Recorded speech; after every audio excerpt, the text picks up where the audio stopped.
Hi everyone, welcome back to Swans Cast for another match preview. They're coming thick and fast at the moment, right at the start of the season in this World Cup year. And I'm joined by Luton Town supporter Lewis Williams. So welcome, Lewis. Hello, thank you for having me on. And you tell me you're coming live from what I'm guessing is going to be a very sunny Costa Rica. It's actually hotter where you guys are than here because I'm in here during the rain season, so it's been constant rain here. But we've had the odd summer days here. I'm guessing you've heard about our little mini heat wave that we've had then. Exactly, yeah. So I've missed all It's been that. horrendous. I'll be honest, it's been horrendous. I would take your rain right now. It's just started the last day or two, but it's still very warm, very close. So I mean, I don't want to sound ungrateful for the sun, but it's a bit uncomfortable now. Anyway, obviously we're here to talk about the upcoming match, Swansea against Luton, on Saturday, I believe. Saturday. Yeah, it is Saturday, isn't it? Yeah. I never check these things before I check the video out, but yeah, no, it is Saturday at home. We are at home this time, so I'd just like to get some of your thoughts ahead of the game as a Luton fan, to give our fan base, the guys watching our video here, a bit of an insight into what's going on with Luton. So from what I can see, I will talk about the start of the season in a second. Actually, we'll start first of all with the summer. So decent season last season. Well, good season for you last season. So how did that continue into the summer? Was there much change for you? Any improvements coming into this season? Yeah, we spent money, which is something which we don't really do. We normally get a player on a free transfer, make him a better player. We try and find hidden gems. But this time round, we've brought players. We've brought Morris and Woodrow from Barnsley. I need to try and think of other players on top of my head who we also brought in as well. We got the likes of Freeman on a free, so we definitely brought in a fair few bit of players and money which I didn't think we were going to spend. We didn't break our transfer budget this summer, but it does look like we have spent a couple of million overall. In the players that we have brought in. So I think when you bring in a players and when you finally spend some money, it's kind of like the expectations kind of get a little bit higher and go, right, are we going to try and do it again? Are we going to try and go for those playoff places? Are we going to try and do like one above that and try and go up? You know, even though it sounds very unlikely for a team like Luton to do that. But so there was a lot of expectations over the summer. The players we brought in, I thought, were, on paper, good signings. But as we'll talk about soon, it's not quite worked out at this moment in time. Yeah, so obviously finished sixth last season, got a perhaps unlikely playoff spot, I would say, based on pre-season expectations last year. I would imagine you were quite happy with where you finished. Or am I incorrect in thinking that it was a bit of a overachieving season? I think at the start of the year, Nathan Jones and the board actually predicted to finish in the playoff places. That was the aim for the team. I think I predict just the top 10 finish because we've always progressed under Nathan Jones. We've never ever gone backwards.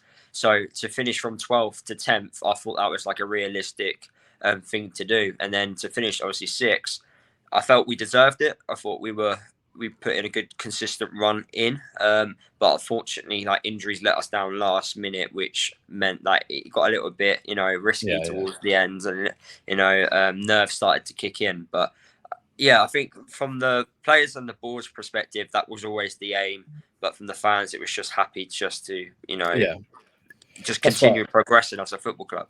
Yeah, that's what I would have thought as well. So I would say you deserved it. And I guess your fan base probably was very happy with the result in the end. Obviously, it's a shame that you missed out ultimately in the playoffs. But we know how that feels from the 2 previous years. So we can empathise on that one. But yeah, so a couple of signings, spent a bit of money. I think you probably spent more than us this year, to be honest, if you spent a couple of million. We brought Darlin in centre-back for couple of million, and that's pretty much all the money we spent. I think maybe compensation fees on some of our free signings, but not too much going on. So yeah, expectations, and you finish in the playoff, you get some players in with money, which is something you're not used to. So perhaps you start thinking you're going to start kicking on. But first 4 games of the season, not quite happened yet. No, it definitely hasn't. It's not quite clicked going forward. We're not having shots on target. We're not testing goalkeepers. We're getting the odd chance. So we are getting chances in the match, but our finishing in front of goal is nowhere near good enough. And yeah, from the transition from defence to attack, it's a real problem. Like defending is not an issue, which I find in our team. It's just scoring goals. And that's quite the worry. And considering we've brought in a lot of attacking players in, with with Morris and Woodrow and Freeman, we was expecting goals to come, and we haven't quite hit the ground running there. Do you think it's maybe just a case of waiting until they all gel a little bit? Yeah. Before the Bristol City game, I was like 100%. They need to gel. They need to get used to each other. I think if we're still having the same problems, towards the end of September, then something's not quite right. But after the Bristol City game, I was kind of thinking to myself, is it the tactics? Is it the system? Where we've played the last, 14 months with a 3-5-2, and I'm not 100% with it. I was never really a fan, but it got results last year, so you can't really complain. But I'm more of a, I like having 4 defenders at the back, and then gives yourself more of a balance going forward, and also at defending as well. So yeah, it's mixed reviews after the Bristol City game. It's a lot of fans are really worried now. I'm not quite worried yet because it's still only 4 games into the season. I think anyone who's watched football knows that a bad season doesn't always define the whole season as a whole. So, it doesn't look good at the moment for us. Yeah. So, you know what? Some of the stuff you're saying there is very, very similar to what we're going through currently under Russell Martin. It's like there's a lot of the fans that are not quite happy with how we're doing. I'm sure you saw what happened to us last night. 2 own goals in injury time. It was so good, and then it was so bad in the space of 3 minutes. So yeah, quite similar issues there. And the whole formation thing as well. I think sometimes football goes in phases a little bit where formations kind of trend across the Football League and whatever. Like it was 4-3-3 for a while. Now it seems the 3 at the back with wing backs is the thing that's in. We've been doing it for the last couple of years after doing 4-3-3 forever, it seems. And it just seems that it goes through phases, and there will be one team now that will change the formation, do something different, be really successful, and then everyone will do that formation as the next one. But I can perhaps the change is coming soon if a lot of teams are starting to fizzle out with this wing back system. I feel like we need 4 defenders and some proper wingers ourselves. So again, agree with you there. Okay. So you've got quite a few new players. You've not had necessarily the start you would have liked. If you were to kick on, though, what key players in your squad are there that maybe need to start standing out, and Swans you should watch out for in the match on Saturday?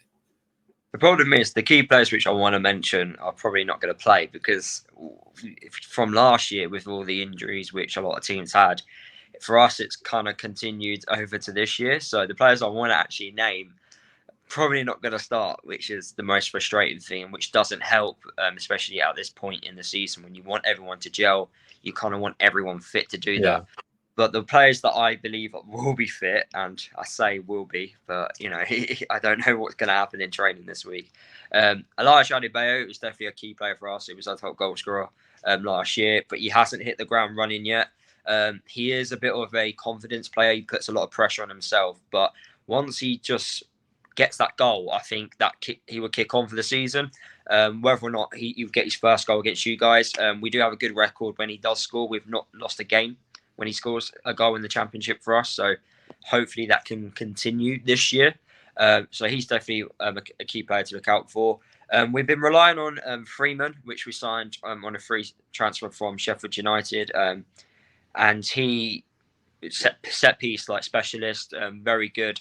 At, linking the play up, making things happen. So he's definitely someone to watch out for.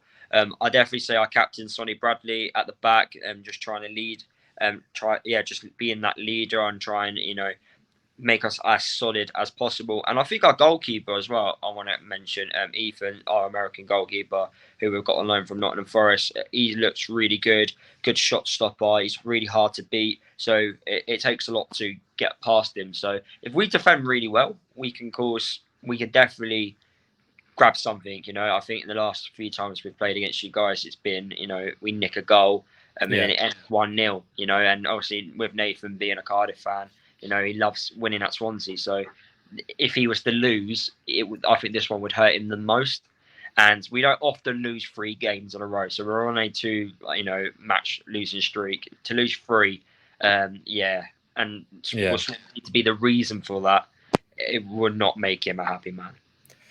And from our perspective, we haven't won a home game yet, and this will be our 3rd this season. And usually we've got a decent record here. We control the games, and we should have won last night. So they're going to be expecting a bounce back. So it'll be interesting to see which team comes on top. And that just means it's going to be a 0-0 boring draw, clearly, from what we've both just said. But from the opposite perspective then, what Swansea players worry you that you think maybe could hurt Luton? Well, we know one of your players, Flid Downs, because we had him on loan when we were in League 2, so we knew... he's gone now. Oh, has he got? Oh, yeah, he's gone to West Ham, hasn't he? Oh, yeah, he's gone to West Ham, so didn't need to worry about him anymore. Yeah, well, I liked him at Swansea, to be fair. I remember he was really good. You've got, is it Pirro, if I pronounce his name correctly? Yeah. Well, he's someone we have to try and shut up, because I'm surprised he didn't get any interest in the summer. I'm surprised he's still at, to be no disrespect, and then you've got Grimes in the midfield. Did he do as many passing as possible, like most passes so far this season in the Championship? With the style of play which Russell Martin plays. Yeah. You got him. Obviously, you mentioned Darling at the back, who you've signed from MK Dons. So overall, you've got players that can cause us problems. I'm expecting you guys to dictate the play, control the game, probably double the amount of passes which we're gonna make, because that's the way Russell Martin likes to play his football. But yeah, those are the 3 which I would expect to cause us problems and be the ones to look out for. Yeah. Perez hasn't scored yet, so he's been a bit quiet this season. We're also surprised that he's still here, so I'm not sure whether there's a link to his form and interest or head being turned, but there has been talk, just nothing concrete's gone a bit quiet as well. So fingers crossed stays that way. But yeah, we'll see what happens. It'll be interesting anyway. I think we haven't either of us had the best starts of the season perhaps either team was hoping for, so it could be a case of one team leaves very happy and the other team is very frustrated. But I guess the best team is going to come out on top. What would you say then, score prediction, and how are you going to approach the game? Well, it's really hard. I'm expecting a reaction following the 2-0 defeat against Bristol City, because that was our worst performance so far of the season. The games before that, when we played against Birmingham at home, we should have beaten them. We then got a good result away to Burnley when we did put in a good away performance. But then the Preston game, we were, the better side, but we still didn't leave with, we didn't get any points at home. And then Bristol City just made things a lot worse. So I'm expecting a reaction, because if we don't, then I'll just be really worried, because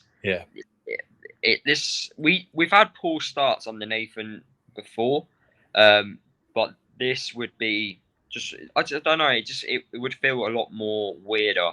And a lot of people think we're going to do a Barnsley this year, which I don't think we are. I think we're far from that. I think we're in a completely different direction as a football club to what Barnsley are at the minute. So for us to do that would be quite concerning. But I'm expecting a reaction. I really am expecting a reaction. So I don't think we'll win, because I haven't seen anything to that's justified me. Yeah, I've got the thoughts on us winning the football match, but I can see us getting something. But then again, when I put a lot of negative thoughts on Luton going into a game, they normally prove me wrong and do the opposite. Whereas when I put good thoughts on, they give me negative reaction. So I'm going to go with the negative, and hopefully they prove me wrong. So I'm going to go with a boring 0-0 draw, and hopefully we'll snatch and grab and get a 1-0 win like we did last year. Well, I have to say, I hope that you were wrong, but best of luck nonetheless. And I just want to also offer you the opportunity to tell everyone where they can find you, because you make content yourself, don't you? And I forgot to ask at the start of the video. So if you can tell everyone where they can find you now. Yeah, so just Lewis Williams on YouTube. If you probably type in Luton and put Lewis, I probably will pop up. One of my videos will pop up. I make Luton content and championship content. And yeah, I'm also doing like a fitness challenge. I'm walking to every football league ground in the country, so all 92 grounds for charity for the Free Kit Foundation as well. And I'm documenting that on my YouTube channel as well. So if you guys want to check that out, I've already done 5 stadiums, starting from Carlisle to go to Plymouth. So yeah, you'll have to give us a shout when you reach down here. Oh yes, definitely. Give us a tag on your picture outside the stadium, and we'll try get some interactions for you, and maybe some of our fans will click on your link as well and help towards the good cause. Brilliant, thank you. But yeah, thanks very much for joining me. It's been great chatting to you. Good insight, and good luck for Saturday. Obviously not too much, but yeah, hopefully the rest of the season afterwards is good, even if it is a bad day for you. But maybe it'll be the opposite. But yeah, thank you very much, and I shall catch you next time. So see you soon.